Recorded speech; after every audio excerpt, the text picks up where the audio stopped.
he's not 10. Keeps reminding me I'm 10 now. Okay. Wow.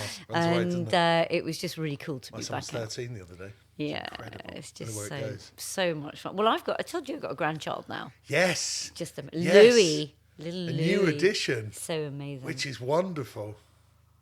Is he fishing yet? He will be. It's like my husband was trying to justify buying a Hardy reel at 900 quid, and he was going, yeah, but, and it is a Louis. It's a Louis reel. And he was saying, I can hand it on to Louis, and I was going, do you know what? That's a lovely and he idea. keeps going, I really want it, and I can just buy it. We haven't been anywhere, we haven't done anything, we haven't been on holiday, just buy it. I was going to say, But it's loads of cash in the bank now, it's a lot of money though. And anyway, he's got his birthday coming up, so I said, look, if we all chip in. But that is surely a gift for life. Oh, So and if the you break Hardy down the reels costs, increase with value. A they lot of them do. don't, but the Hardy ones. And time used over that money invested, Yeah. that's going to make it very cheap, I would say. So welcome, Gilly Bate. Are we starting? Yeah, I think we already started. Oh We were no, going for that don't really record smooth any of that continuity. stuff I was saying earlier. I'll be shot at dawn. I'll be slated. Hello. And kicking off our series of podcasts. Wow, You it's will very. be- Well, I'm very you will honoured. be Thank our you for first inviting. release. Gosh, that's quite frightening. Yeah. But thank That's you great. very much. In So the cool. pursuit of excellence. Well, hopefully we Yeah, try. we'll We can continue only on with a try. diverse cross-section of people and all the wonder that they create. Yeah, it's great fun. I can't wait. I'm so excited. And I think last month everybody in COVID, everybody I knew was depressed and feeling really down. And I think the vaccination's being rolled out, and we Yeah. can see it's going to change, Yeah. and it will open up this summer. Thank I think it's goodness. a proper move forward now. There is light at the end of the tunnel, as opposed to it being an oncoming train. Yeah. I think the general feeling is it's going to be slow, but it's progressive. It's going to know? change. In spring, I just think you get that sun and the daffodils and crocuses, and it's like, oh yeah, It's a psychological effect, doesn't Yeah, it? Just sort of yeah. lifts the spirit. And I think for me, going to the fishery the other day, it's the river is where I'm at, but it was lovely to go to the fishery, a bright sunshine, and you could see the fish all moving around, and it was, oh, yes, and a few were taking off the top, and it's just like glimpse, it's like seeing the first buds of spring. It's just like, yay, scenes of we're on it, wonder, we're on thinking, it. Yes. Can't wait. Yeah, Can't no, wait. really exciting. Coaching. Yeah. I love the idea you're a coach, and I'm going to be really blunt. The fact that you're a female coach, I think that's brilliant. Yeah, it's There's really- not enough of you. There's not enough, and I think it's really sad. I think I don't know. A lot of people have kind of asked me the kind of girl thing, like, has it been difficult? Blah blah blah. I was very lucky. I was brought up with two older brothers, much older brothers, and a father who encouraged me. He always said, "You can do you can do whatever you want. Whatever you want to do." I never thought I'd be a fly fishing instructor, but he's always encouraged me. He always encouraged me, and so for me, I never once thought, I can't do this. And all I've ever had, I've been very fortunate. All the men I've met have been so amazing. And Thank you, Gilly. They've Thank you. they've really encouraged me, and they've been fantastic, absolutely fantastic. So, yeah, but we do need more. It would be fantastic to get more girls out there doing it. Has it been a challenge? From when you decided you want to coach through to now, have you met with those sort of? I think when I started out, male orientated or dominated. I never felt, okay, there's been the odd thing, like I go somewhere and somebody would say, oh, don't worry, there'll be a there'll be a cooking demonstration, or, that kind of thing going on. Or are you here with your husband? But, that's like the odd one, know, and it's fine. We're still, life is moving on. And if you go back 30 years, it was very, very different. But I think attitudes now have just changed, and they're never going to go back. So I don't think it's a problem. I've had lots of help. I think I found it a challenge, nothing to do with being female. Yeah. But just the fact that when you get to a certain level, and I'm sure with your shooting, it's the same thing. You start off and you become a coach or an instructor. And at that level, it was kind of quite relatively easy. But once I started trying to climb up and going to an advanced stage and trying to get better, it's tough. It takes a lot of work, a lot of training, and a lot of commitment. Yes. But I'm really glad I've done it. But I did it for me more, well, because I wanted to be as Personal good as I achievement. could. Yeah, absolutely. And maybe, I don't Yeah. know, people have said to me, oh, did you find because you were a female, you had to prove yourself more? Not because I felt any pressure from clients or from people within the industry, personally, I wanted to be as good as I could be, so that when I was teaching to the best of my ability. Yeah. I mean, it's an interesting thing, isn't it? You know, with coaching generally, that, you know, as any good coach, I'm sure would agree, you sort of, you know, tread this, but and I think it's ongoing. I think you're always learning. You never not to stop, sound tacky, ever stop. But there's always someone or something one day, you know, you think you've cracked it, and then you go, oh, crikey, I had a client today, and, oh, I've never come across that. Interesting. So you are always learning. But isn't it a funny idea that we put this time and effort, well, it's a passion, so to a degree it's sort of effortless, but we put all this input in to get to this level to actually then just be able to relay it all back out. It's quite an interesting thought, isn't it? It's wonderful when you can see a real difference. Somebody comes for a lesson. What made you, though, want to... I mean, I see the personal achievement, and I know your father was a massive driver, God bless him, for you actually getting out there and, you know, within reason, you can do anything. But what was the want to share information, to teach others? What's the idea behind that for you? It was very bizarre. It was like a you know, a snowball rolling down a hill. It just kind of got momentum and just kept going, and still is rolling. And I think for me, I don't know, I just really enjoyed it. I'm passionate about fishing, so to be able to have a job. But you know, you could almost, you know, practice your skill, hone your craft, do your thing, go down, blend into the water, into the landscape for all those sort of Zen reasons.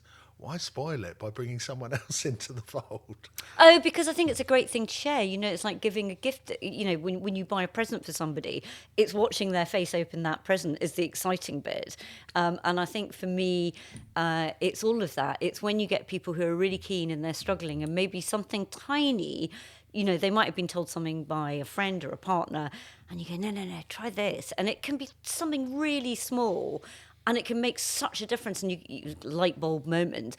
But you see them go, oh, wow, that's what I love. It's like, yes, because you know the next time they'll go out, they'll have confidence. And and I think shooting's probably the same. Anything you do, a lot of it is confident. If you feel confidence about what you're doing, you strive forward. Yes. Whereas if you think, oh, I'm not very good at this and it's really difficult, you know, the whole thing. So, for example, salmon casting. I am not a salmon casting instructor so at all. Relating to like spey casting and but so with the on. big double-handed rods, Yeah. and I love it. And we do it every year, and I've been very lucky. I've been doing it for the last sort of 25 years. Really enjoy my salmon fishing. But I'm not super confident on it. As I say, I'm not an instructor. We only go up maybe a couple of weeks every year, so that's not a lot. So for me, being able to kind of improve and get that confidence, I can have an hour's lesson before, or a couple of hours on the way up to Scotland, maybe with somebody. And when I get there, I'm like, yeah. And just the fact I'm more confident, it just makes it better. But there's a funny story there, isn't it? Because you grew up in Scotland and rode horses. Now you've moved out to Sussex and you go back salmon fishing. Well, How does that work? exactly. Well, it's like all of us. We all love going back to where we grew up. And for me, going up to Scotland, it's my husband always laughs. He said, he always lets me drive over the border. And he said, it's really funny. He said, it's almost like your shoulders drop. And it's funny, I've been down here longer. That's because he's been driving for 6 hours. Yeah, He's probably. had enough. No, we share. I love driving. But it's that thing of still going home. And also, it's so beautiful up there. I mean, every time I go up, it's just, wow. The scenery, the whole thing, and the fish are just magnificent. Yeah, it is stunning. It's such a privilege to be able to salmon fish. It really is. Do you go to? Do you regularly visit a certain place? We regularly in Scotland, go on the Spey, and that's really where we're going. But we have fished the Tweed and the Dee and the Findhorn and many others. But the Spey is our constant every year, which is what I love. So. Ignore that noise. Yeah, what is that noise? I think it's your beautiful voice that's actually got one of our Labradors quite excited. That's so funny. Yeah. I'd actually forgotten he was here. So I won't say hello to the dogs. If I say his name, we'll start banging at a faster tempo. It's gone a bit quieter. I thought it was a dog tail. That's so it, yeah. funny. But yes, so Scotland is, it's just magnificent. But what I'd really like to do, I do a lot of, as I say, salmon fishing. I'd like to have the time to try and do more trout fishing up there, because the wild trout fishing in Scotland is phenomenal. And everybody thinks the chalk streams, which are beautiful because they're always crystal clear, even after lots of rain. But it's those big wild fish, you know, that maybe nobody's caught, or being in a bit of water that very few people have fished for trout because it's a salmon river. And there is a difference, and I understand why a lot of those beats are kept purely for the salmon. But I want to try and do more of that if I can, and hopefully we can travel more.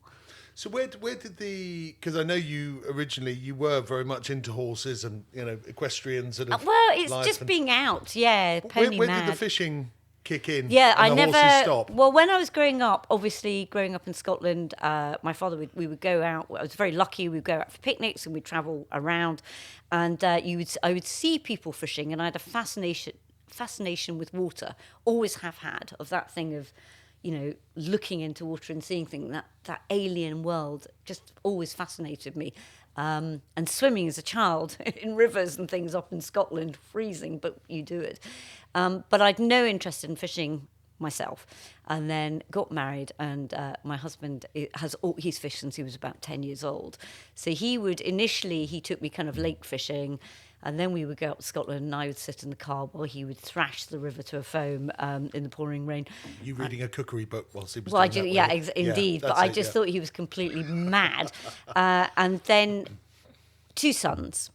And obviously they wanted to fish, and we're a farming family, and we're very lucky, got a small sort of pond lake thing on the farm, and he would put just a few rainbow trout in every year for them to play, basically.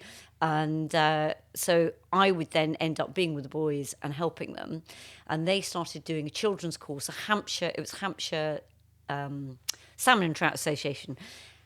Being the kind of mother I am, bossy probably, I would go along and take cake, and by this time I could kind of put a rod together, and I just met all these guys fishing, and I don't know, I just started to get a bug for it, and then I caught my first fish, and it was like, wow, this is so much fun, this is really good fun. I kind of got the buzz of it.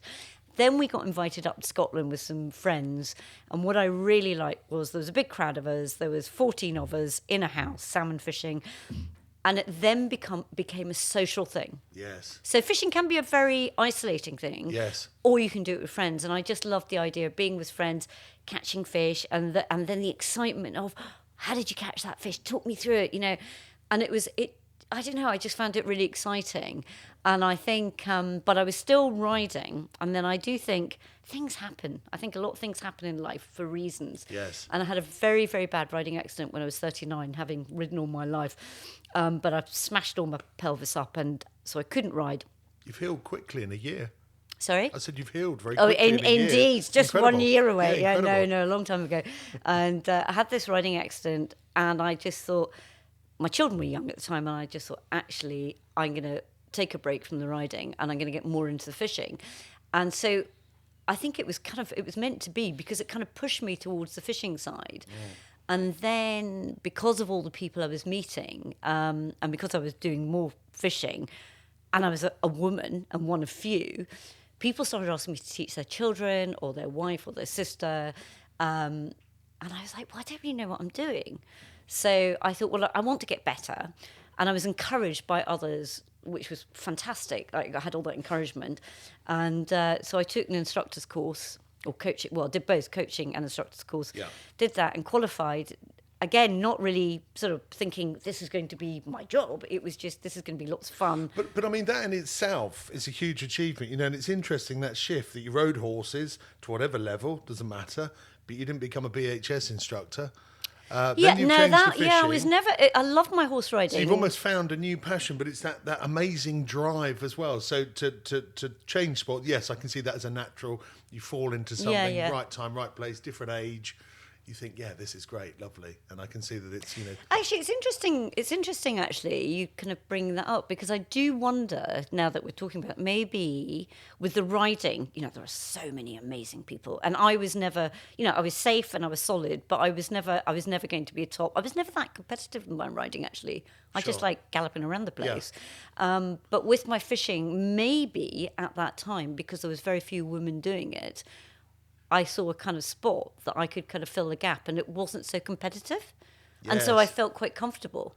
I don't know. It's interesting. And I wonder, it's interesting, you tap back to your father, which I know very sadly Mum and Dad are both, bless them, up in the field in the sky. Indeed. Along with lots of our sort of relatives and people we used to know and love. Do you think that... I don't know, this weird, I can't really put it into words, but you stumble, you find this new outlet, you get a passion for it, you get an interest, you not only do the coaching courses, but then you go and start doing what you just mentioned, the very difficult sort of follow-ons, the sort of the higher Yeah. levels of coaching. Do you think there's a bit of dad there on your shoulder pushing you? That old you can do He anything? always encouraged me to do anything, and I think he would have been astounded to think this is kind of the path I've gone down. But I think, there was always a constant encouragement. But I think what I found with the fishing, it's the only thing, and still is, actually my fly tying though is doing this, but when I'm fishing, I'm just gone. I mean, I can't think of anything else. And so people talk about meditating or time out of real life, good for the mind, all that kind of stuff.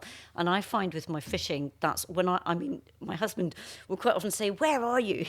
Because the day has just gone and I've not even noticed. Yeah. And I never got that with riding. I'd be out riding thinking, oh, when I go back, I've got ironing to do, or I've got to pick up the kids, or I've got this, and da-da. And there was all this other stuff. But with fishing, I've found for my soul, it's been the most amazing thing. And also, as I say, I do like to fish on my own. I like to have days where I'm completely on my own because I can really concentrate. But when I'm with friends, I like the social side of it. And the friends I've met through fishing, we're all mad. I mean, we're all completely passionate about it. And I've never found anything... I guess it's like people who are really into football or rugby or cricket or whatever. You've got that thing that you're all connected with. I was going to say, that's what it is, isn't it? Yeah. Because you can tie a social aspect around most sports, give or take. Exactly. Or you can do them seriously on your own or with another. But it's having that invisible, that magic, that sort of, that draw, isn't it? That sort of gets you inside, that you just... I don't know, become it, or you just, I don't know, something changes. It becomes more than the sum of its parts. I don't know why it took over. I suppose it's called a passion, is it? But it is a complete passion, and just from the moment I get to the river, I'm in my happy place, always. And quite often the family will go, why don't you just go fishing if I'm being miserable? So, a couple of hours on the river and I'm just a different person. I don't know why, and it's not about just catching the fish, it's about... everything else, seeing a kingfisher or, deer running past you or water voles on the bank or I was down last year on the Wiley and I know there are otters and I've seen them occasionally, seen them in Scotland, seen them in Wales, but I've not seen them close up. And I had a lovely moment on the Wiley when I was fishing last autumn and this little young otter was right in front of me just playing and it just made my day. In fact, I wasn't really bothered about catching fish because it just seeing that wild creature nobbling, I don't know what it was eating, but turning over stones and chewing away on something. Yeah, well, exactly. I think it was after bullheads or something, but it was turning stones over. And then when they swim, it's just, that's what I love. Do they eat crayfish? I'm sure they do. I'm sure they do. They've got big gnashes, haven't they? So I'm sure they can ravage the banks, don't they? The signal. Although they taste good, though. Well, they're fun, aren't they? If you can, I mean, there's so many on our local Rother. There are so many of them. There is in the way. Yeah, it's put teeming. Traps down, and catch them. Yeah. Be good to get them out, but I think they're here to stay, though, aren't they? I think so. Yeah, unfortunately. Who's easiest to teach, a male or a female? Oh, I get asked that a lot. I think it depends on the person, actually. I would say overall, females I find possibly easier, and I think but that could be a slightly misconceived by me, and I think quite often when I get females to come to me, they are beginners, so they will listen to everything I say because they don't know any different. Whereas with a lot of men I get, they've already been fishing for a while and they're coming for lessons, so they might have I wasn't taught how to do it this, I've been doing it this way. So sometimes if I say, but maybe try this. Well, the fact you're here means it's probably not working, right? well, no, I would never say that, but just maybe try this, it might actually be better. And I think, so I'm not sure. I think it depends on the person. Yeah. I think it just depends on the person and the attitude and how keen they are. I think people put a lot of pressure on themselves. I get a lot of people who come along and they almost try too hard. It's like any of us.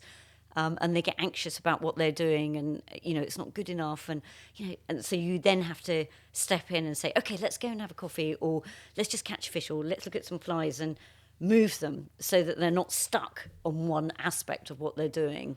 I find with with shooting, just to generalise, just very loosely, from a novice shot to an established shot, through those novice stages, you teach them pretty much he or she a generic set process, and it's a combination of stance and how you hold the gun and reading targets, and there's a couple of different styles on how you can attack targets. But that aside, when then he or she gets to a point of proficiency, which there's sort of variants of to a degree. Then they sort of hit this plateau and go off and they want to in a nice place, and then they start to personalise, right? The mount, or the little, without going into detail, it's not about shooting. Well, that's then a style. Yeah, that's right. Yes, so there you go. They create their own style. Yeah. Does that happen with fly fishing, with casting? Because obviously I've seen. I mean, it's such a beautiful art. Casting a fly rod, and less is more, and not thrashing the rod. But is it feasible to personalise it to a degree? Very, very much so. So there is, and there's been lots written about it, substance versus style. So the substance is obviously the nitty-gritty, the mechanics, and trying to make sure that the mechanics throughout all the different teaching qualifications, because there's lots of different organisations teaching, making sure there's a standard so that the mechanics are pretty much the same all the way through, but you will then get people with a certain style, and it depends. And also, if you think of somebody, so I'm small, I'm just over 5 foot, and I'm a little person. If I'm teaching somebody who's 6 foot and a bigger person, it's just slightly different. And also, if you're a big, strong guy, you're going to have that great, strong wrist when you're casting. You're going to have a bit more power there. If you're teaching somebody like me, little feeble wrist, it's different. So, but the mechanics are the same, but the style is going to be slightly different as well. It's interesting. So I have two sons, and they've both got completely, I've taught both of them the same stuff, completely different casting style. One of them is much more laid back and very slow and very gentle, and he's got a much longer casting stroke, and he's just much slower. The other one is much more faster and always wanting to cast as far as he can. Which one represents you? It depends on what mood I'm in. I always love that very slow, it's like when you watch dressage or shooting or fishing. Anybody who's very good literally looks like they're hardly doing anything. Yeah. You can watch them, you're trying to really watch them closely, and you're thinking, what are they doing? They're hardly moving, and it's effortless. And so when I sort of, either I'm got to be very laid back when I'm doing that, I'm just like really relaxed and enjoying myself.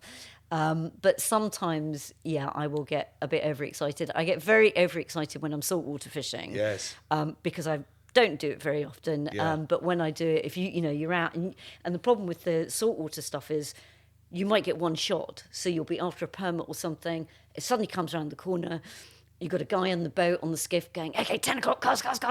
Oh, and so that's when it all kind of that lovely casting tends to go out the window. And actually, it's really bad, because that's actually when you really need to be concentrating and relaxing and getting that good cast. It is a wonderful art, and I'm going to tell a rubbish story, so I'll make it very brief, because I can't remember the names. But there was an episode of Jack Hargreaves where he goes to, I think it's somewhere in Hampshire, and there's at the time, this is probably set in the early 70s, a chap, of course, who is the British casting champion. He's the business, and he is fabulous. And he's throwing this line out to very easy, to great effect. And then they, not literally, they wheel in this very elderly French gentleman who apparently is the world champion. And I think it's a bit of a dig at the British, actually. He does some casting with his rod. Then he pulls the rod apart, takes the top tip, pulls out a load of line, and then proceeds to put the line twice as far as the English. And I thought, that's incredible, because his rod must be, I don't know, 4-5 foot max. If that he's using. We'll talk about that afterwards, and I'll give you the link. It is quite incredible, and it proves that sort of fluid. It's not aggressive. He's a very small, slight guy, and he puts this line out for miles, and you just think that really is an It's art holding form. tension. The I most have the DVD. I'll share it with you. It's yeah, fabulous. it's having tension on the line. So be really interesting to see how he's doing that, because I like to, I want the rod to do all my work. I actually don't want to do very much at all because I'm Yeah. quite lazy. But it's always getting that line off the water, and then you're kind of playing with it. It's like, okay, well, what am I going to do with it now? You're kind of holding. It's a bit like the guy with the. Do you remember when we were kids? There was a television program. And those guys used to come on with those sticks with the plates. Yes. And spin the sticks. And as long as there was tension in the plate would keep spinning. It's that kind of thing. Once you've got that line up in the air, you kind of got hold of it. And you should be able to do That's a whatever you metaphor want for with my it. life, I think. Lots of plates spinning. And, Yeah, me too. Always busy. Oh. But very good. no, it's an amazing thing. It's a beautiful art as well. I mean, I love, as much as I like fishing, I really enjoy the casting. And I do enjoy just going out into the garden or into a field or whatever and just actually playing with the rod and casting. Yeah. Well, I guess rather like shooting and like a lot of, sports related, golf, tennis, Yeah. you can get to different levels depending on your requirement and how passionate you are. But it's actually on maintained condition. You've got, I mean, well, would it be fair to say, just hypothetically, I know it would never happen, if you didn't cast a rod for a year and then you picked up your rod, that actually you might not be quite as good as you were a year ago? Well, for example, so we've had lockdown and winter and cold weather. So January, February, I've only just started. I went down to the lakes at home the other day and just practicing. And it was like, oh, crikey, right, I need to sharpen up a bit. And I always, before the season opens, I have targets in the garden. I put flower pots out at different angles and just practice my casting, my side casting. And there's a little kind of routine where I go left and right, distance casting. And I get people saying, but why, Gilly, you don't need to practice? Yes, I do. I absolutely do. Because if sometimes those, particularly a wild fish, you might get one shot at it. Yeah. So that cast has got to work. And also muscles, muscle memory, it's a bit like people who exercise. If you stop exercising for a year, your muscles go all floppy. Yes. But at the end of the season, if I had a bare arm and you took a shot of my arm, you can see the muscles on the arm when I'm tensing and, untensing. Yeah. And so I think, you've got to keep that up. Yeah, I've got one arm like a hermit crab and the other's weak one. That's usually a male thing. Skipping on. Fly fishing or coarse fishing? Well, I'm a fly fisherman. So the difference, is one better than the other? I don't think one's better than another. I think it's just whatever turns you on. I think it's whatever you like. I mean, fly fishing was my entry into that world because of my husband. I think... Do you think if your husband coarse fished and had sort of, given you a little 9-foot river rod and a stick float and a little Mitchell reel and got you trotting and then maybe got you into a set, do you think you'd have gone into that? I don't think it would have had the fascination for me. I think what I like is I actually like the kind of mechanics of the casting. There's so much more. There's so many different levels to it. Is what I enjoy. I don't know enough about coarse fishing, but I think it is fun, and I've been out with spinning rods and all that kind of stuff, and I enjoy it. That's not proper fishing. What I don't like is all the kit. When I go out with a fly rod, I've got a fly rod. I can just have a little box and all my kit around my neck or a tiny little bag. It's light. It's easy to travel. You've got everything. You can tone down coarse fishing, but I know that actually, and I am a committed coarse fisherman, but it does look so much more compact. Well, it is. I like the movement as well. I like the fact that I'm hunting. Yes. I feel, I probably don't know enough, but I feel that when you're coarse fishing, obviously, is it what do you call them? I'll come back to it in a moment. Swim, river? Thank you, swims. Swim, yeah. You'll search a swim and then you move on and search a swim. But what I like with the fly fishing and what I do, it's all upstream most of the time because of the nature of the chalk streams. Sure. But I'm basically at the river and I'm hunting. It's me for that one fish. It's not just any random fish that's swimming around. Lake fishing's different because they're swimming all over the place.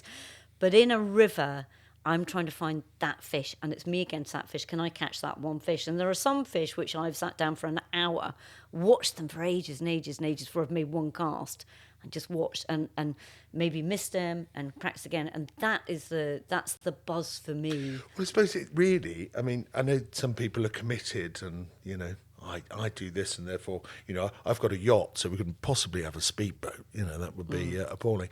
But you really, and for some time now, the two have overlapped, haven't they? I Oh, mean, very much people fly so. fishing for pike, Absolutely. I mean, imagine catching a barbel on a fly rod. I mean, that's going to be I haven't caught a great barbel fun. on a fly rod, and I would absolutely love to. I So mean, it's just that's- another technique, isn't it? yeah. You know, fly, float, ledger, swim feeder, method, you know, just You're different. very connected on a fly rod. I think you're very. It's much more. I had some amazing guys that came. It wasn't last year, year before. They were. I didn't realise they bought the day at an auction, and they came to me, and they were. One of the guys I didn't realise, but he was one of the top carp fishermen in the country. What was his name? Oh, I can't remember his name, but you get the name of certain Hearn? carps. That, Terry Hearn? No.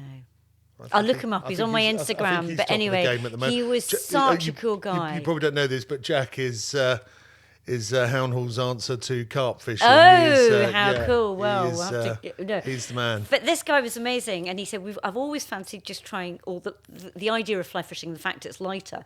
So I took them to the lakes, and we were catching, I don't know, 2 to 4 pound rainbows. In comparison to the carp he was fishing, which are like sort of this big. Yeah. He couldn't believe. He said, I can't believe I'm catching something that's £2, and I can hardly control. I've got feeling it. Every movement of that fish, and he said this has been such. It was brilliant because they loved it, or they seemed to love it. So It's funny though. I always remind me not to go off too heavy into fishing, but there's a beautiful bit of footage. I think it's on YouTube of the wonderful, God bless him, John Wilson. oh, fantastic! With a fly rod. I think it's sort of mid late 80s. Yeah. Judging by his shorts, and he's fly fishing dog biscuit for Yeah. carp and catching fairly healthy carp on fly tackle. Yeah. And his shrieks, laughter, the fun. You think that must be amazing. It's good fun. I've Lovely caught balance of small carp on the fly at the lakes at home, but those big ones, they're very clever. Yeah. And you need to be going to a lake, I presume, where, I mean, at home we've got carp in there, we can't catch them. And even people fed them, they're too clever. People, but it's because we've also got too many trout in So there. a trout silly then? Is that what you're saying? Sorry? A trout silly then? Is that what you're saying?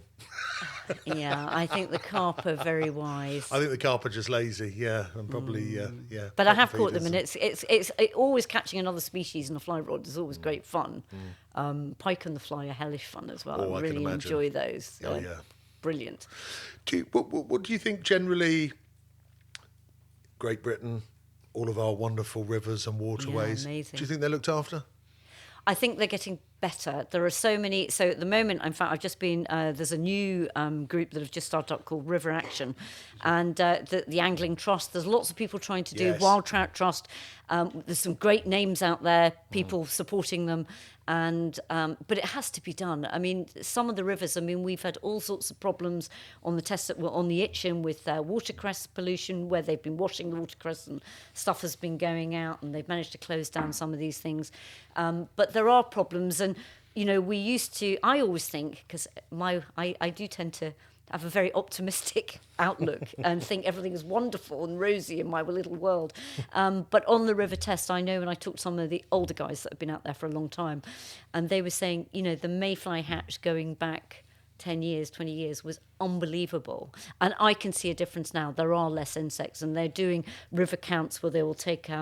in a square, they will count gammarus, the shrimp. Yep. And you would get, I can't remember what the exact measurements are, but say you would get 100 in that square. Yes. And that was norm in those days. Now you're getting 10. That's not healthy. What's causing that decline? All sorts of things.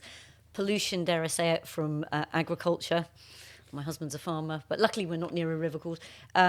Pollution, runoff from roads, and then we've got abstraction, people taking too much water out. People are dumping sewage into the river. There are companies using water from rivers to wash stuff and then dumping it all back in. I mean, there are some terrible things going on out there, and we do need to be vigilant, and the more support we can get, because we're so privileged to have this. But it's like all these things. So it's well, I say in ignorance. It's people just don't seem to understand, do they? They live their lives certainly, in sort of built up areas. Everybody goes about their daily business. What happens when the sun comes out? They want to drive down to the countryside. They want to go and walk through the fields and along those Yeah, riverbanks. but I think it's companies. I don't think it's individual. Yes, you always get individuals throwing the odd thing in, but I think it's more. And there have been some blatant. But I mean, I was utterly shocked, and I mean this hand on heart, when I saw the news back. I think in the I'm going to get this wrong now, but I think it was between the first and the second lockdown, with the sudden influx of people down to Dorset. Is it Durdle Door with the rock with the whole... Yeah. And there was that picture when literally everybody had left. It was literally... It's almost like... It almost looked like it was set up. Yeah. Like we go, right, everybody goes on the beach, you have a bit of plastic. When you finish, just leave the plastic and then off, you know. It's just like unbelievable. Everybody just gone, okay, I'll dump something. Yeah. It was incredible. It is unbelievable. Like how appallingly incredible. that people just have it's lack of respect. Total. And I don't think that's ignorance. I think it's lack of respect, and I think it's just truly shocking. You know, we've all got to live here. We've all got to live on this planet, and we have got to protect it for future generations. It's vital that we look after it. And the chalk streams, obviously, that's my little world. I mean, all the rivers in the UK need protection. But, they are very, very special. We've got 80% of the world's chalk streams in the UK. We've got to look after them. Do you think we're doing enough? No, I think there's a lot more that can be done. Yeah. And I think there are a lot of people out there campaigning. I mean, the problem is there's only so much money, I guess, trying to help these things. But I think there's a lot more awareness now. I think going back 20 years... everybody thought life would be fine and it would all sort of look after itself. Whereas I think people now are realising we have to manage everything. We can't just let it go on its own. Do you eat trout?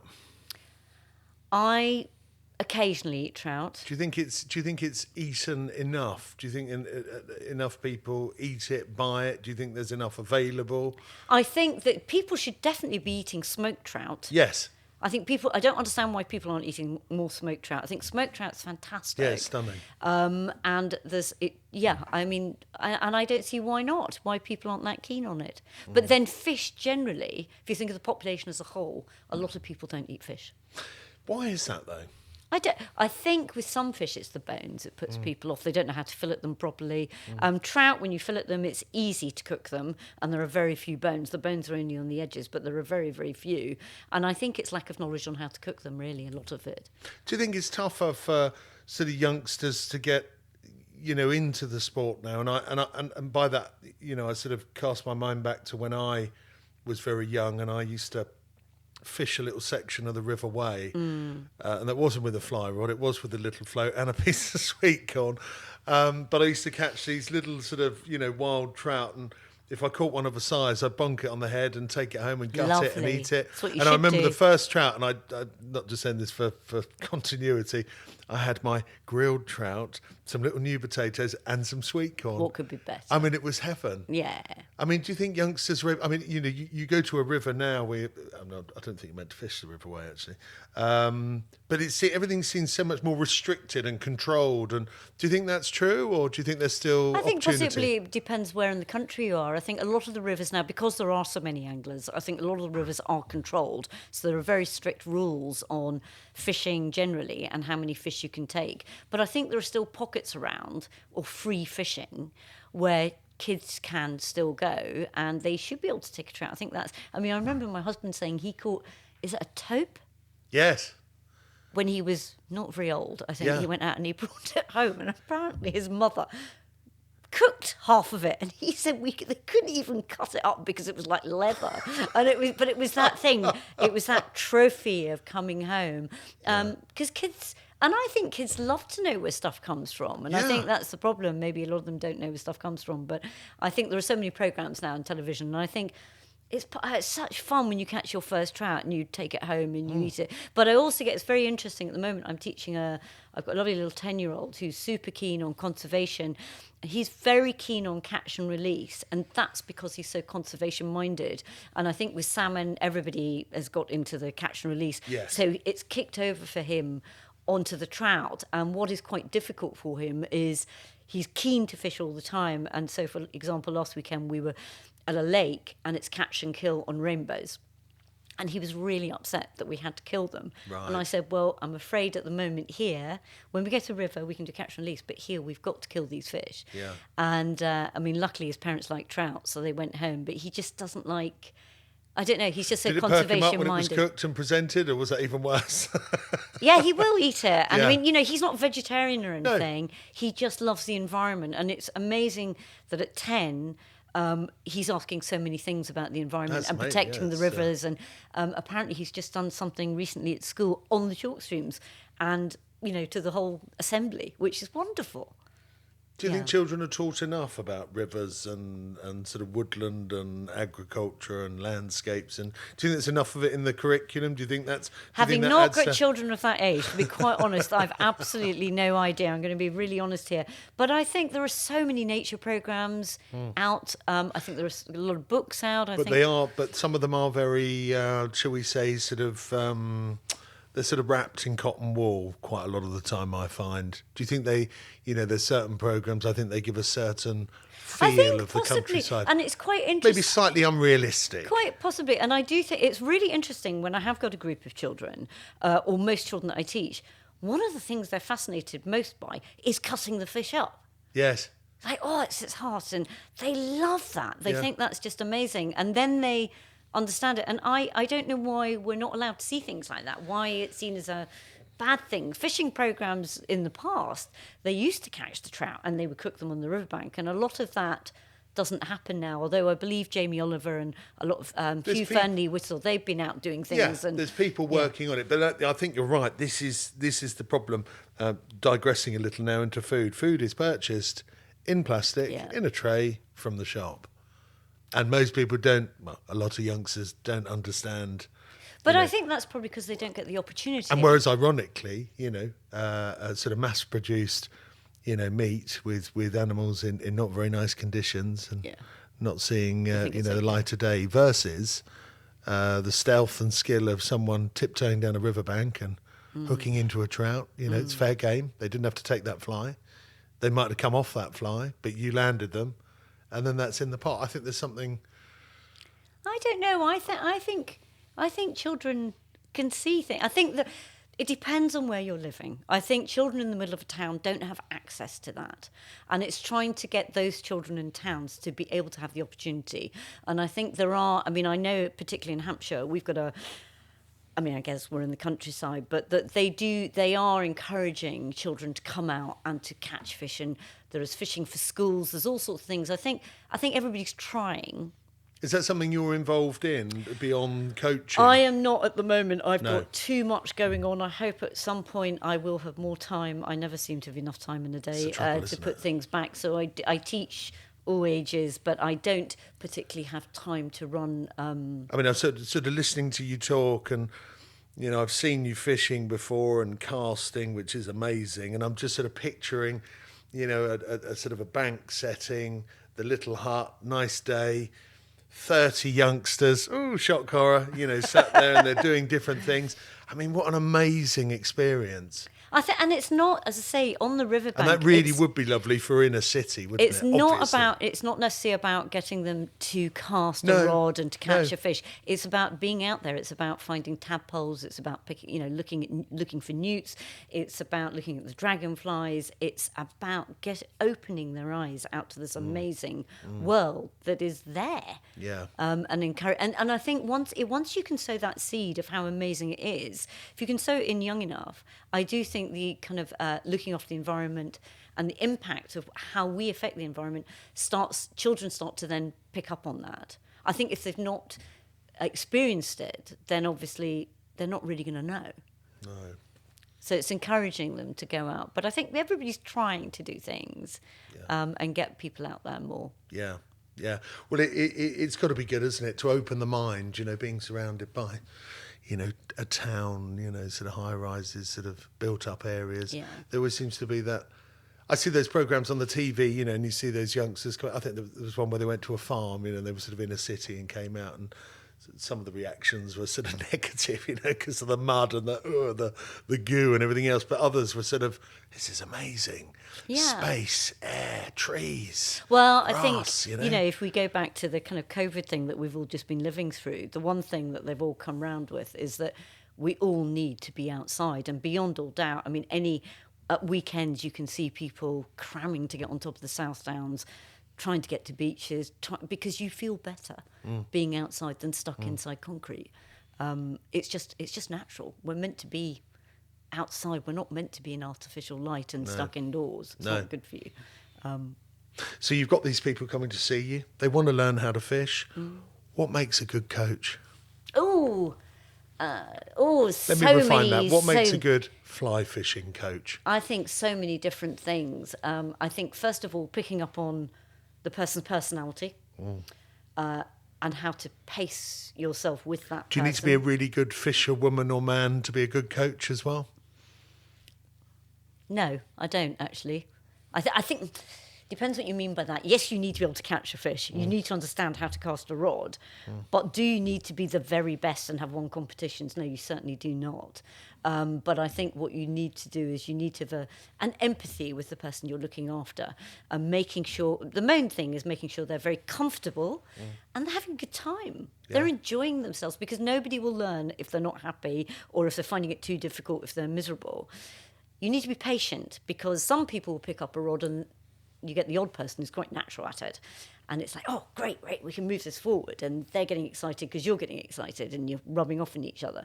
But you get some people who pick up a rod and they genuinely find it just like some mad snake that's whizzing around the place and, crashing into the undergrowth, and they can't get their wrist right, and the whole thing goes horribly wrong.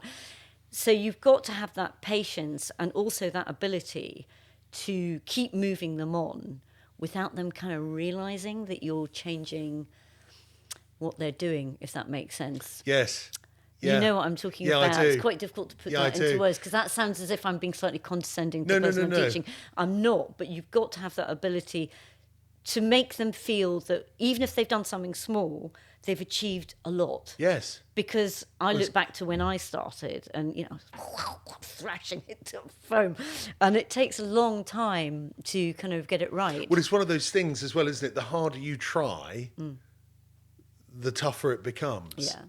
And to be honest, to catch lake fishing particularly, if you go to a commercial fishery where they're constantly putting in rainbow trout for you to catch, those rainbow trout really... they've been fed on pellets. They're relatively easy to catch. And so even if you can just literally just flick it out, just flick it out with the right fly, you'll catch a fish. And that's all you need. And that's how I started. There's so many different flies. There's hundreds. There's hundreds and hundreds. And the wackiest of names as well. Yeah, the names are great. And I love the fact some of them are so traditional. And they were tied back in the kind of early 1900s. Out of all the flies available today, what percentage stem from the start? What are real traditional flies? What percentage of those flies are really traditional flies, would you say? I would say, I would probably say 80% of them. 90%. Really? I think there's still a lot of, Greenwell's Glory. There are, pheasant tail nymphs, pheasant tail like nymph. Yeah. All of those. We're still using those today. They're fantastic. I think things are slightly changing in that it used to be a proper dry fly. If you're thinking of dry fly fishing, what I would call a true dun, which sits right on the surface, and those were very traditional patterns. I think what a lot of us are going more to now are what we call emerging patterns, where the fly sits more in the water. It's a bit straggly. It might have what looks like a shuck on it. People are kind of using those flies more and slightly changing. Do you think this this adds value, or do you think it's just people just sort of trying to be different? No, I don't think. No. I think it's because we're the understanding. It very much used to be. You want because it used to be. It was Halford who basically said we need to be catching. Or particularly, I'm talking the chalk streams here. Yes. Not salmon chalk streams. Things, yeah. It's got to be a fly presented, a natural. You're imitating the natural fly that has hatched off the water. So it was what we would call a true dun that's just hatched off that would be floating down. And that's what people were imitating. They then started tying nymphs, which sink down. Excuse me. And people thought, that's cheating. That's not quite on. It's not quite on. I don't know why, because sometimes they just won't come up the top, and you've got to have that armory. That sweet corn, but I think if you think from a fish's perspective, it's always going to be always going to go for easy prey. Yeah. And if it's got something that's, these nymphs come up, they travel up to the surface, they then have to hatch out of a kind of like a shuck. They hatch out, and that's when they're most vulnerable, and that's when the fish are going to grab them. Yeah. So I think we're realising, people have known for a long time, but fishermen are now, it's becoming more broad that people are using these emerging patterns more and more. Interesting. Yeah. And are you tying your own flies? Well, embarrassingly, having been an instructor for 20 years and I have never had time. I'm going to just say it here now. We're filming. I've never had time. I've got a busy, busy home life. You know, the last thing I've got is time to sit down and tie flies. But I've now started tying flies, and I am loving it. It's so much fun. You're going to become the South's Megan Boyd, are you? No, I certainly am. Well, that would be amazing. No, that would be another thing. No, but it's just so much fun. And again, like my fishing, I'm finding it all absorbing. And because I've fished for so long, I kind of know what they want. Yes. People, I kind of annoy clients sometimes because when I'm guiding, which is a different thing to instructing, you know, teaching casting lesson, guiding is a different thing. People are usually competent, they know what they're doing, but it's the fly life, most of it, and reading the river. And they will turn up and they'll bought this fantastic box of flies, which they've got from somewhere, and they're things of beauty and quite expensive. Okay, yeah, great.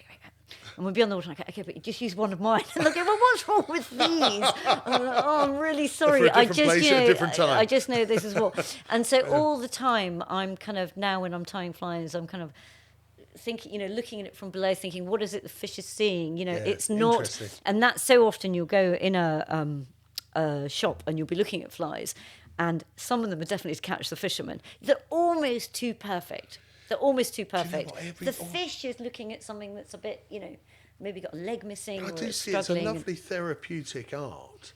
And Well, sometimes I don't find it that relaxing when it goes wrong, but it's great fun. Not to name drop, but there is a fabulous chap. I don't know if you've come across him. I think his Insta tag is Wonderboy Fly Tying. Oh, I think his name's Louis. Yeah, that's and I don't think it's a lovely story actually. But and there's lots of great people out there tying flies. It is a real art form, but I just stumbled across him, and he's a lovely chap. Some of the things he's tying are just... I think the amazing skill, Beautiful. I think I'm finding, because I'm quite little-fingered and, but what I'm finding is tying, I like really, particularly later on in the season when the fish get very fussy, and the upwings get a lot smaller. So we're going down to tiny flies.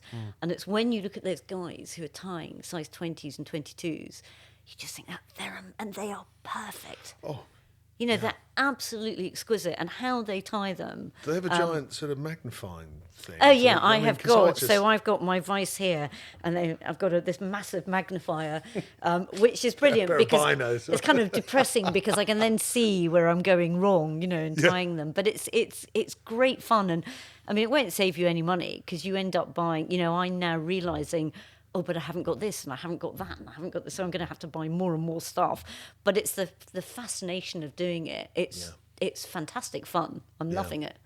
Do you ever fish with cane rods? I have a few clients who fish with cane rods, and I have got a cane rod, which a very lovely friend gave me, and they are a thing of beauty. I love the way they've got this lovely bend, so they really bend all the way through, and they're very gentle and they're very nice for roll casting a line out. Nice. And on the chalk streams particularly, you're not usually casting very far to a rising fish, so they're lovely. And when you play a fish, because they're so bendy, and I'm always catch and release, you've got this nice bend, so when the fish is pulling, the rod is giving all the time. So if you get what we call stiff action rod, which is very, if this is the rod, stiff up here, and the only bit that bends is the top bit. If you think of a fish on the end of that, it's jarring. The fish is fighting and it's being jarred. Whereas I've caught fish in a cane rod, and you get the fish and it's like, did something just happen there? It's like, what's going on? Because it's very gentle. So for playing fish, I actually quite like them. What I find with them, though, is I haven't picked up any modern ones that I've been on, but the ones I've used, they're quite heavy. Yes. And what I really like is the modern rods. They're so light. Yeah. They're so crisp to use, and they're just, they're fine. They're fine. Do you think it's the thing with modern rods, the more money you spend, the better rod, or do you think there's a point, I know we've got to be careful here because of different brands, but I'm being sort of, open and honest. Do you think there's a point where it starts to bottom out and you're just buying for vanity rather than, what it can give you on the bank side? I think it depends on you personally. It depends on I look at some of these shotguns that are over 100 grand, they don't make you a better shot. They're things of beauty. Some are investments, some are not. Some I would agree with that. So I think sometimes when you're buying those very expensive rods, what are you getting? You know, the cork will be high grade quality cork. The whole thing is just beautifully done. You know, everything is beautiful.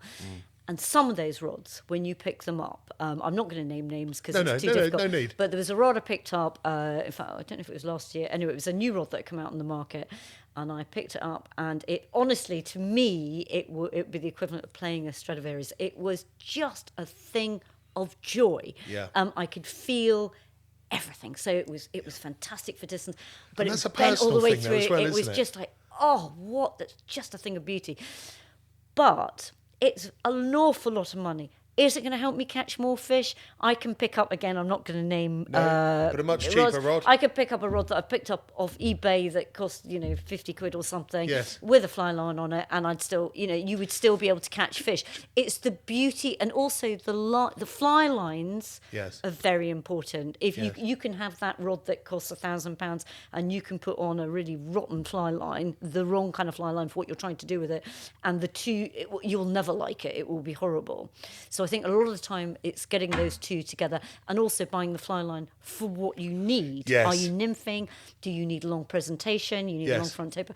They're So all everything's got to different. be well balanced. Everything's got Weight to be of well rod, balanced. weight of line, And I da, da, think da. it's. Sadly, I think there is a kind of middle ground. So I think people do buy those expensive rods, because they enjoy their casting, and they want a thing of beauty. It's like, I can drive and I've got loads of money, so I'm going to buy a Ferrari. Yes. Fine, Don't if that's show what you off. want. Well, no. But if that's what you want, that's absolutely fine. Yes. I think you do whatever, But again, if you want to buy a budget, it just doesn't matter. Whatever works. Do you find, though, really it's about feeling comfortable? It's an individual thing. Feeling comfortable, you the clothes you wear, the gear, the brands or the style, whatever that you buy into, you need to feel comfy, don't you? And not literally comfy, but you need to feel... I mean, we're all governed by different things, aren't we? Some people buy one brand of gun, some people buy another. Why? They all do the same thing. But there's psychologically, there's a... maybe we buy into brands or a feel. But it is all about just, I feel comfortable. I've got those boots, that gun, that hat, that jacket. That makes you... It does, that enables you to turn it on more, doesn't it? It does, but I do think also there is a thing where people do buy the wrong rod. And it might be just too floppy. I was going to ask actually, bouncing all over the place. Could that be a personal thing? And I'm going to talk about, say, an established person. If you said, "Oh, blimey, he's over there. That rod's far too heavy for this water," but is that wrong to suggest that he might be comfortable with said fishing on such a water? So is there a set? There are different rods for different situations. But could you chop them over? Would everybody go, no, that rod's for that rod's for that? Or do some people, in effect, use the wrong rods? Most people buy a standard rod, which is usually, for the kind of fishing that I'm doing, for lake and river, most buy a 9-foot 5-weight. That's the kind of norm. Standard go-to, But luckily, people are changing. It's a bit like if you play golf. I don't play golf, but I understand there are a whole load of sticks, clubs, whatever they are. Something like and that. you use different ones for different things. And it's exactly the same with rods. And I think, yes, you will get away with catching a lot of fish on 9-foot 5-weight all over the place. But if you want to get better and if you want to have fun, because it's fun using different stuff, then go for shorter rods, lighter rods, go for longer rods and lighter rods. Change and you'll catch more. You will catch more fish because it's all about the fly line landing, the weight of the fly line. So if beginning of the season, fish aren't quite so spooky, they're not so angler savvy, you can get away with a 5-6 weight even on some of these rivers. But you get to August when the river's low and they've seen 1,000 fishermen, you won't get near those fish. No. But it's a compromise because if you go down to a light line, which means that when it unrolls on the water, because fish can't hear, they've not got ears, but they have a lateral line in the body, they pick up vibration. So anything landing on the water they feel. So if you go down to a 3-weight, depends what size of fish you're after. Some of these big fish, it's hot conditions, it's then a compromise because if you're going to catch and release, you've got to bring those fish in quickly. So maybe a 10-foot 4-weight would be the better option.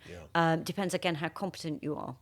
It's such a complex. I mean, I'm sure it's like that with guns, Simon. It's just so complex. Everything depends on your casting style as well. Yes. And what suits you. Some people want a real Well, fast action rod. I suppose Some with people want guns, something. you might have different bores, but I guess people would also maybe just change their cartridges, in a sort of to compare, relating to what they did, heavier for game, lighter for clay, say. It's interesting that it's something I've never sort of thought about the detail that goes in. Oh, crack, it just goes on. And the fly lines, I mean, if you look in a catalogue or you walk into any of the tackle shops, how do you know which one to buy? Well, I was going to say, for the layman, it's so like walking into a bright many. light, isn't it? It's like, there where are do I go? so many, What do I do? and some definitely.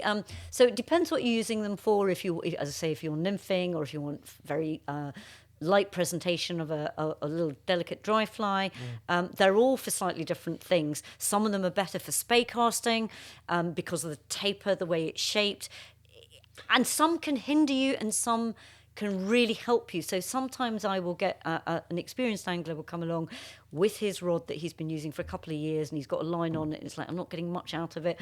And you kind of look at his technique, and it's actually quite good. And you go, okay, let's just... So I normally have reels with lots of different lines on them, maybe all 5 weights, but different profiles of the fly line. And we'll try a few different fly lines, and it's amazing how sometimes you'll put one on. I actually had a guy, and I can't remember what the rod was that he had, but he came along, and we actually ended up with a double taper fly line, which is not heavy. It's not really chunky at one end. It's and we put this on, and I picked it up first of all, and I thought, what's like that? I went, okay, handed it to him, didn't say anything, and we'd been trying, and one was kind of like, he said, oh, yeah, it's a bit better. Picked it up, and he went, that is amazing. And I was like, there you are. Tiny and detail. Tiny things like that. And sometimes it just depends what people are doing. That's what we find with the shooting, with people who shoot, and they say, oh, I really can't do this, or I can't do that, or I'm really struggling. And it's usually, as I say, just, sort of a few millimetres that way, or something, a few millimetres, just a minor change, and it just opens up. Yeah. And also, really lovely. I mean, really casting, technique is obviously everything. So once you understand it, it doesn't really matter what line, to an extent you can cast it. Yeah. But it's making it easier for you, and it's the enjoyment out of it as well. So, for example, I had a few years ago, we went bone fishing, and there was a new line that had come out on the market, and I'm going to have to be a bit careful here. But basically, dare I say it, it was very, very heavy at the front end, because you've got that thing, you're on a boat, you can't have lots of line out, you're on a little skiff, and somebody's going cast. So what they do is at the front of the line, they put all the weight at the front of the line. So literally it's like a bomb going out there. It's just poof, the weight pulls the fly line out. Now, that's kind of okay, but the problem is bonefish can be very spooky. And it was a disaster for me, because if I was trying to get distant with it, it just wouldn't. It was then hinging, so it was starting to fall down, but it was crashing every time. Yep. So I then got another fly line, a bone fishing line with a really long head on it. Yeah. A thing of joy. But it depends. It depends on, dare I say it, your experience level. If you've not that's done honing much, your craft, isn't it? then picking that heavier one up is going to be really easy for you. Yeah. So again, but it's also fishermen, I'm sure it's the same with shooting, they just want to go fishing. So they've got the rod, they've got the line, and they don't really think much. They haven't got time to think beyond that, and they haven't got time to try and use all the different lines. So it's great when I get people coming to me and I can show them different stuff and how it works and why this line will make a difference and why it works in this way. And, it's easy stuff when you know it, but if you haven't got time to look at it all up. But that's the passion, though, isn't it? That's getting involved. I mean, I from a very young age, I don't know why, I really love Land Rovers. Yeah. I've always loved Land Rovers, and so I started buying the magazines and reading about them. And 5 years later, that's quite obsession. I'm an anorak, yeah. But but it was just a strange thing, No, it's not strange at all. But the point is, it's sort of because I had an interest. Yeah. You absorb, information. This is why I feel sorry for some youngsters, because we are all so very different.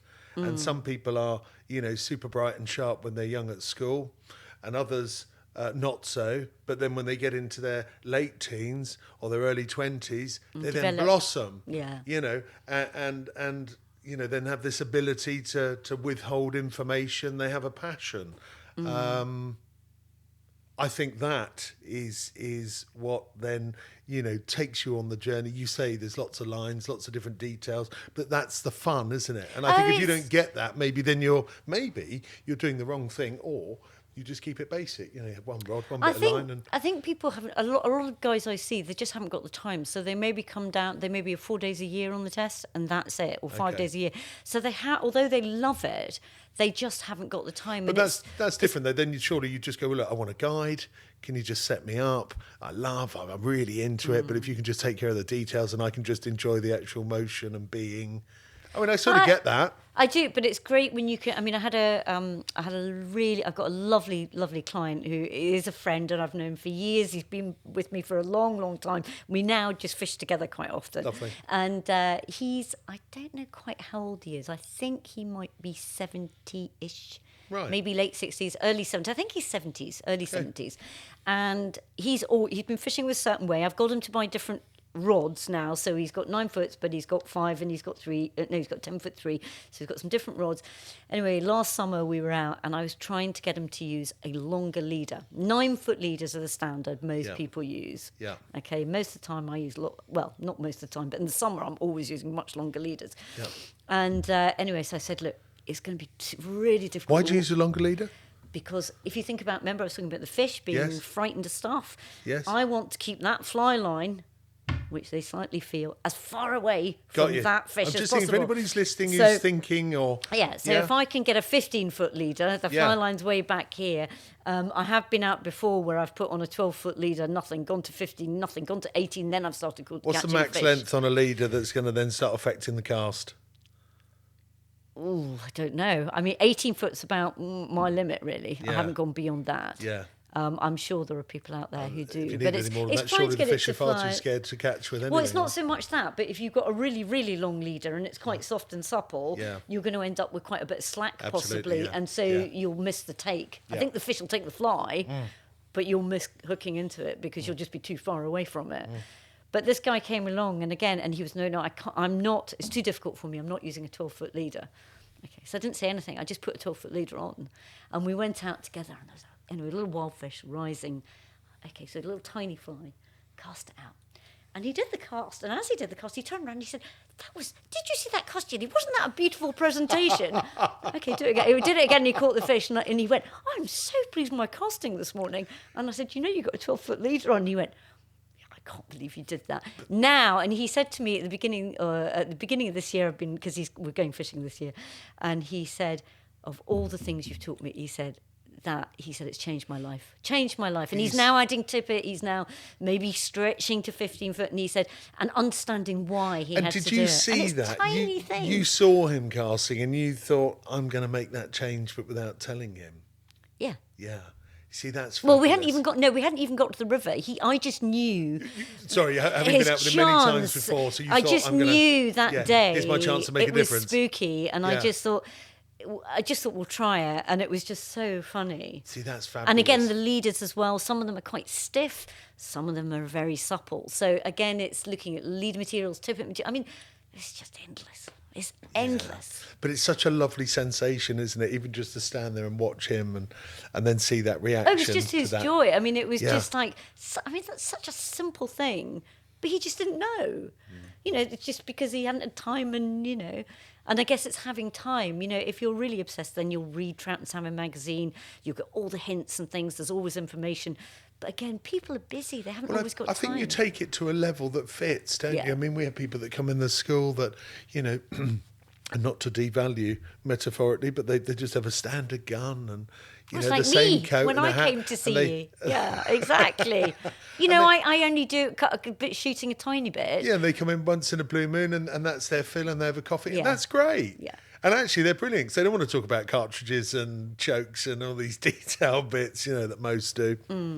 I find that, I think that's lovely. I think you go into something as much, you get your fulfillment at different levels. I think that's the thing with teaching as well. It's figuring out how much actually does this person want to know. I know that sounds kind of a bit odd, but with different people I teach in different ways. Some people are not interested in understanding the real nitty-gritty. They just want me to tell them what to do and they'll do it. want And to cast that line. that's all they're interested in, and that's fine. And then I'll go. And if you tell them too much, it just confuses people. Do you think it's accessible enough fishing now? For the layman, for someone wakes up tomorrow. Do you know what? I really want to try fishing. I think so. I think everybody out there is tripping over themselves to get more people encouraged. I mean, I do Instagram and Facebook and look at all the websites and Just people. on that point, go on, free advertising there. What's your Insta tag? Oh, Gilly Bate. It's not very difficult. At Gilly Bate on Insta. Yeah. And you've got a website. Sorry, just to cut in, because you've got a little agency, haven't you? I have. But not to be confused with the. Just talk me through, because there's fly. The company is Fly Odyssey. Fly Odyssey, I was going to say Fly and Fishing my Odyssey. business partner, he's a travel agent for fly fishermen overseas. Yes. And hopefully now with travel, coming back on the agenda, he'll start ramping up. He's been established for about 15 years. He's got destinations all over the world for all species of fish. Yeah. And we work together on the chalk stream side, but mainly I do the chalk stream. So we've got another company called Fly Odyssey chalkstream.co.uk. So his is flyodyssey.co.uk, and mine has got the chalkstream bit sandwiched in. Perfect. So he's for Europe and beyond, and you're really UK, just to sort of simplify. Yeah, he does the whole world. I mean, he's all over the place. Yeah. And I do the UK. So yes, so I sell fishing day rods, I sell beats for individual fishermen, corporate days. I've got guides who work for me, and then I do private tuition as well at lakes, or I do guiding. We kind of try and do it all really, and try to keep everybody happy, whoever they want to do. But you think it's nice and accessible, very easy for people to get into? I think nowadays, people are, if you walk into any tackle shop, literally I get people asking me, and I'll say, where do you live? And I'll say, so, I don't know, Sussex. Just put fly fishing Sussex and see what comes up. Or if you know there's a river nearby, so we've got the River Rother near us where we are today. Yes. River Rother fishing, or River Rother fly fishing, and stuff will pop up, and then find what suits you. There are clubs around. You can have private lessons. There are instructors all over the country. You can find, or email people. Email me. I can help people all over the place.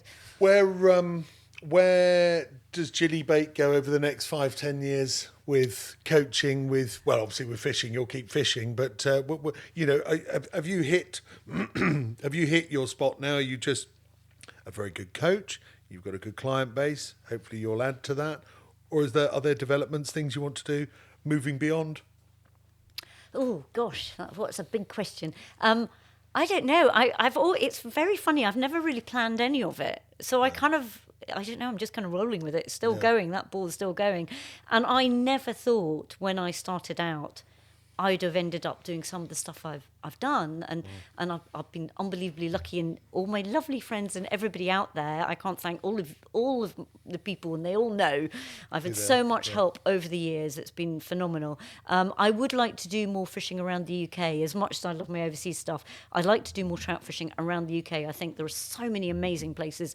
The chalk streams that I fish in a certain way, and I want to do more freestone rivers, which slightly different, slightly harder, because at the moment everything I see is very visual. I see the trout, I watch it, I can see it behaving, I see what's happening in the river. I want to do rivers which are harder and more fun. So that's a personal thing. I'd like to fish on the islands as well, up in Scotland. I think that would be great fun.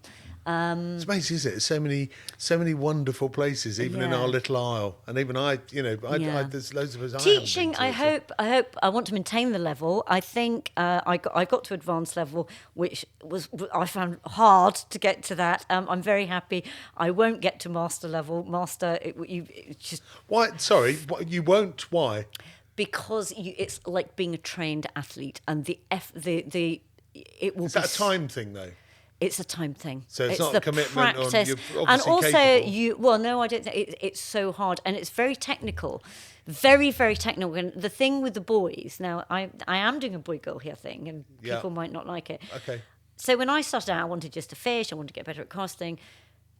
Boys love the nitty-gritty, like taking a reel apart and looking at it, and how the rod works, and taking the lines apart and making their own fly lines. I haven't got time to do all that. Yeah, but that sounds a little unnecessary. That sounds like a detail that's, right. I It's agree. anorak, isn't it? Well, it's anorak. Is it really, it's relevant, but does it really, I don't know. I don't know. think so some of my very lovely friends are kind of right up at that very top level, and when I'm with I think I've got to a certain stage, and I can catch fish. Dare I say it? When I go to the test, I would never expect not to catch a fish. Yes. I've done enough of it now Yes. down there. But there is a certain person, a Mr. Proctor, who anybody who's into fishing listening to this will know him. He's a great friend. He's an amazing fisherman. And when he comes down and we fish together, he still will catch more than me. Even though this is my home turf and I fish it all the time, annoyingly. Gilly, we got the wrong person on the podcast. Yeah, So you it's Mr. probably Proctor have. here, You'll have to get actually. on. Yeah. But he is just, he's a fish whisperer. I mean, he will spend...